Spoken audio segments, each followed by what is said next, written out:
പാലക്കാടിന്റെ ഭൂഗർഭ ജലസമ്പത്ത് സംരക്ഷിക്കുന്നതിനും വരും തലമുറയ്ക്ക് പ്രകൃതി വിഭവങ്ങൾ സുരക്ഷിതമായി കൈമാറുന്നതിനുമുള്ള സന്ദേശമുയർത്തി നേച്ചർ ഗാർഡ്സ് ഇനീഷ്യേറ്റീവ് പനമരത്തൈകൾ നട്ടുപിടിപ്പിച്ചു.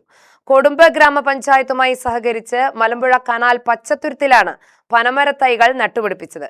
8 മാസം പ്രായമായ പനമരത്തൈകളാണ് പരിസ്ഥിതി സംരക്ഷണ പ്രവർത്തനത്തിന്റെ ഭാഗമായി നട്ടുപിടിപ്പിച്ചത്. NGIയുടെ സന്നദ്ധ പ്രവർത്തകർ സ്വന്തമായി പിരിച്ചെടുത്ത ഫണ്ട് ഉപയോഗിച്ചാണ് തമിഴ്നാട്ടിൽ നിന്ന് തൈകൾ വാങ്ങിയത്. പരിപാടി കൊടുമ്പ് ഗ്രാമപഞ്ചായത്ത് പ്രസിഡന്റ് MK ശാന്ത ഉദ്ഘാടനം ചെയ്തു. പനമരം പാലക്കാടിന്റെ പാരമ്പര്യത്തോടും പ്രകൃതിയോടും ചേർന്ന് നിൽക്കുന്ന വൃക്ഷമാണെന്നും ഭൂഗർഭജല സംരക്ഷണത്തിനും പരിസ്ഥിതി സന്തുലിതാവസ്ഥ നിലനിർത്തുന്നതിനും ഇത്തരത്തിലുള്ള വൃക്ഷങ്ങളുടെ സംരക്ഷണം അനിവാര്യമാണെന്നും അവർ അഭിപ്രായപ്പെട്ടു. ഇന്ന് നട്ടുപിടിപ്പിച്ച തൈകൾ പൂർണ്ണ വളർച്ചയെത്താൻ ഏകദേശം 15 മുതൽ 20 വർഷം വരെ വേണ്ടിവരുമെങ്കിലും അതിന്റെ ദീർഘകാല പരിസ്ഥിതി ഗുണഫലങ്ങൾ വരും തലമുറയ്ക്ക് വലിയ നേട്ടമാകുമെന്നും പ്രസിഡന്റ് ചൂണ്ടിക്കാട്ടി. മലമ്പുഴ കനാൽ പച്ചത്തുരുത്ത് സംരക്ഷിക്കുന്നതുപോലെ തന്നെ നട്ടുപിടിപ്പിച്ച പനമരത്തൈകളും പൂർണ്ണ ഉത്തരവാദിത്തത്തോടെ സംരക്ഷിക്കുമെന്ന് കൊടുമ്പ് പഞ്ചായത്ത് ഉറപ്പു നൽകി.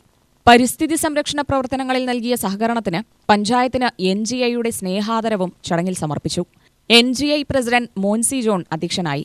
Panchayat vice president Kumaran, ward മെമ്പർമാർ, മുൻ ജനപ്രതിനിധികൾ, NSS എഞ്ചിനീയറിംഗ് കോളേജിലെ NSS വളണ്ടിയർമാർ എന്നിവർ ആശംസകൾ അറിയിച്ചു. സംഘടനാ സെക്രട്ടറി നാരായണസ്വാമി സ്വാഗതം പറഞ്ഞു. 8ാം അറിവ് സംഘടനയുടെ പ്രതിനിധി ശരവണകുമാർ പനമരങ്ങളുടെ പരിസ്ഥിതി പ്രാധാന്യത്തെക്കുറിച്ചും പാലക്കാട് ചുരത്തിന്റെ ഭൂമിശാസ്ത്രപരവും കാലാവസ്ഥാപരവുമായ പ്രത്യേകതകളെക്കുറിച്ചും വിശദമായ ക്ലാസ് നയിച്ചു. പാലക്കാടാണ് പാലക്കാടായത്. എറ്റിമോളജിക്കൽ സയൻസിൽ പാലക്കാടാണ് പാലക്കാടായത്. ഒറിജിനൽ തമിഴിൽ അകം പറഞ്ഞാൽ ഉള്ളേ, പുറം പറഞ്ഞാൽ വെളിയെ, അകത്തേക്ക് പറഞ്ഞാൽ മലയാളത്തിൽ ഉള്ളേ, പുറത്തേക്ക് പറഞ്ഞാൽ വെളിയെ. നമ്മുടെ കേരള തമിഴ്നാട് അതിർത്തിയായിട്ടുള്ള ഇപ്പോൾ സ്ഥലങ്ങളെല്ലാം ഏതെങ്കിലും ഒരു കാലഘട്ടത്തിൽ കഴിഞ്ഞ 3500 വർഷങ്ങളായി ചേരചോള പാണ്ഡ്യ അതിർത്തിയാണ്. ഇവിടുന്ന് പുറം ചെല്ലக்கூடிய വഴികളെല്ലാം പുറം പിന്നെ അവസാനിക്കും. ഗോപാലപുരം, ഗോവിന്ദാപുരം, മീനാക്ഷിപുരം, ചന്ദ്രാപുരം, മംഗളാപുരം, പത്മനാപുരം.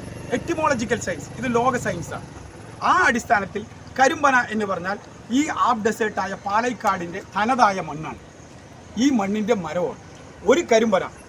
ഒരു കരിമ്പന 10,000 മുതൽ 20,000 ലിറ്റർ വരെ ഭൂഗർഭജലം കാത്തു സൂക്ഷിക്കുന്ന മരമാണ്. ഈ മഹത്വം അറിയാതെ 25 രൂപയ്ക്കും 50 രൂപയ്ക്കും ചെങ്കൽച്ചൂളയ്ക്കും വിറകിനും നമ്മളെല്ലാം കഴിഞ്ഞ 35 വർഷം വിറ്റ് തിന്നു. പണ്ട് കരിമ്പന പറഞ്ഞ ജീവിതമാണ്. സംഘടനയുടെ വൈസ് പ്രസിഡന്റ് ബാലഗോപാൽ നന്ദി രേഖപ്പെടുത്തി. UTV news, Palakkad.